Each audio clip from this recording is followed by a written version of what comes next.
And no, this is not being thrown. The Gamepad Digital Win 3, the GPD Win 3. I've been waiting for this for so long. I was part of the Kickstarter way back, and I've backed this project. I've been waiting for it because handheld gaming is something I've been really getting into recently. And I do have a Aya Neo. I did do a video about it in the past. If you've not seen that video, card here to that video. But this is a much smaller form factor, and this is Intel kind of like a better version of the one notebook, One GX One Pro, which again, I've not done a video on, but I've also been using. So in this video, let's go ahead, unbox it, take a look at the GPD Win 3 and also the dock that comes with it. So first off, enough with the yapping, let's go ahead, open this up. Oh, quality, innovation, extreme service. Whatever that means.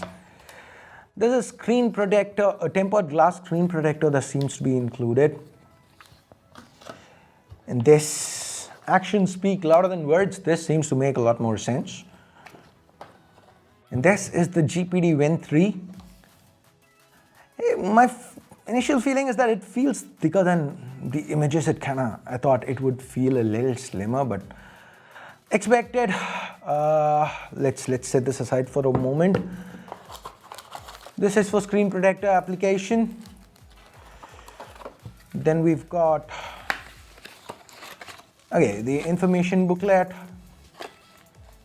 just a quick start guide of sorts.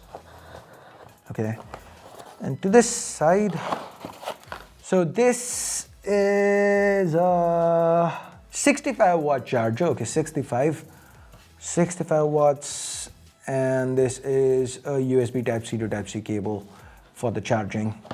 So that's pretty much the box contents. And before we get to the Win 3, let's also take a look at this dock that comes with it, or rather, I mean, it's an optional accessory. I did not buy the case because I felt that was being a little overpriced.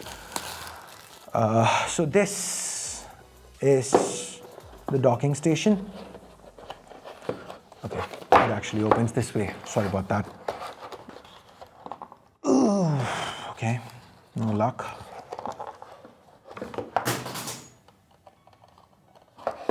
I have no clue what that was. Okay. Taking it out. This is a back panel. And this is where, okay, this is the dock.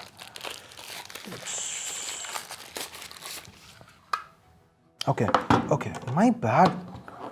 That was sad. Okay, so this is how it works. And you can just plug this in. I mean, there you go.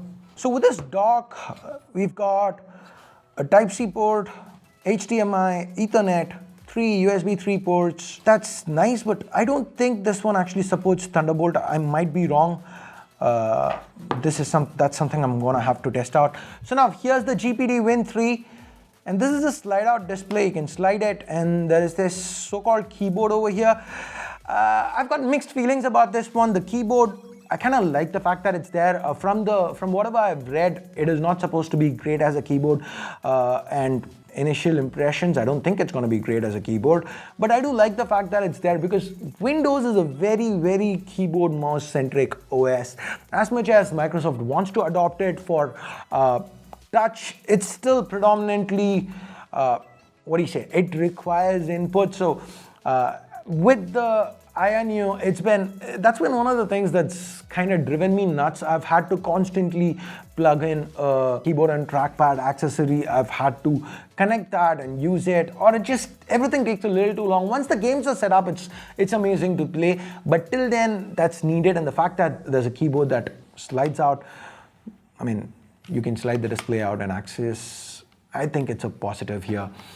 Now, what else? So we've got a gamepad and mouse switch option. There's a micro SD card slot, which is very much appreciated. You know, with at least emulated games and stuff, it's easy to just put that in. So we've got L1, L2. This is a difference. The L2, R2 is a difference from the Aya Neo. With the Aya Neo, these were just keys, but here they are analog triggers. So for say racing games, it should be much better.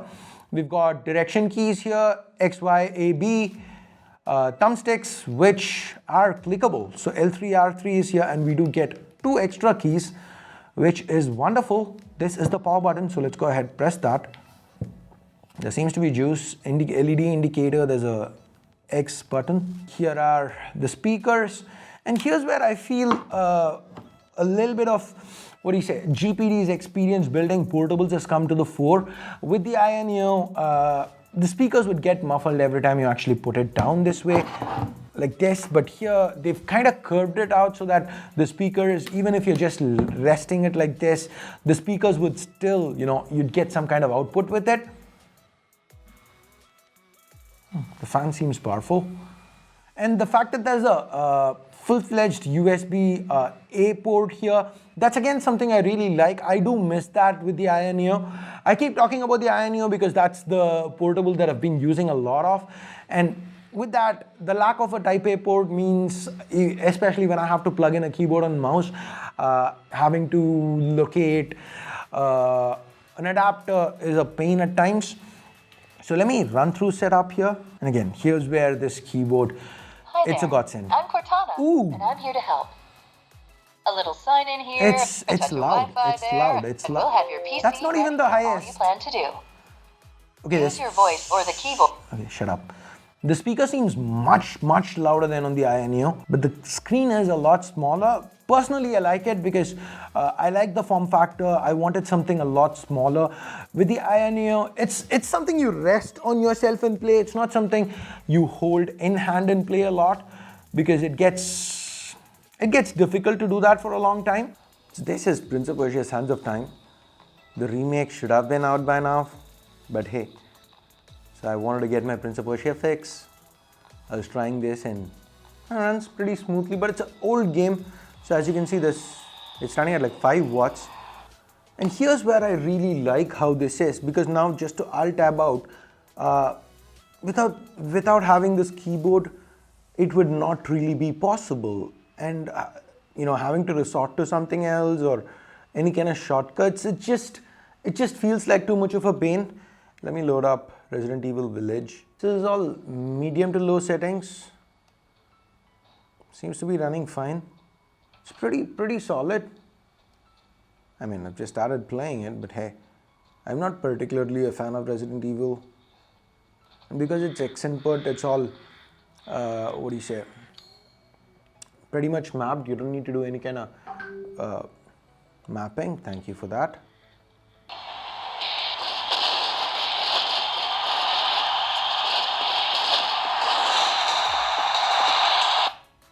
So as you can see, it's pretty solid. I mean, we are just running at what, 10 watts-ish right now. And for that, okay, I keep forgetting the controls. Once you've moved off from here comes the pain, it just becomes a pain. So anyways, as you can see, this is PS2. I've got a lot more emulated games that I could try. So guys, this is a fingerprint scanner. It's pretty fast. So nice. So we've got vents to the back. These 2 buttons. So guys, before we wrap, let me give you a size comparison. So this is the GPD Win 3. Now this is it side by side with the INEO. As you can see, it's much smaller, lighter. Is it better? You guys tell me. So that's side by side with the INEO. This is side by side with the 1GX1 Pro. So join the Dark Order BT Dub. Now coming to dedicated handhelds, this is it side by side with the Nintendo Switch Lite. So it's much heavier and thicker, but the form factor is smaller. Now this is it side by side with the Mhz i7s. This is a gaming phone, a different kind of gaming phone. And finally, last but not least, side by side with a PSP Go. This one has a slider too. So anyways guys, that's it for this quick little unboxing experience. If there's anything in particular you'd want me to test, do let me know in the comments below. I will have that done in a future video. So any particular games or whatever, let me know in the comments below. And I guess that's pretty much it. Thanks for your time. Thanks for watching. Till next time, my name's Ash. You've been watching C4 Retech, and I'm signing off for now. You guys have a great day. Bye-bye.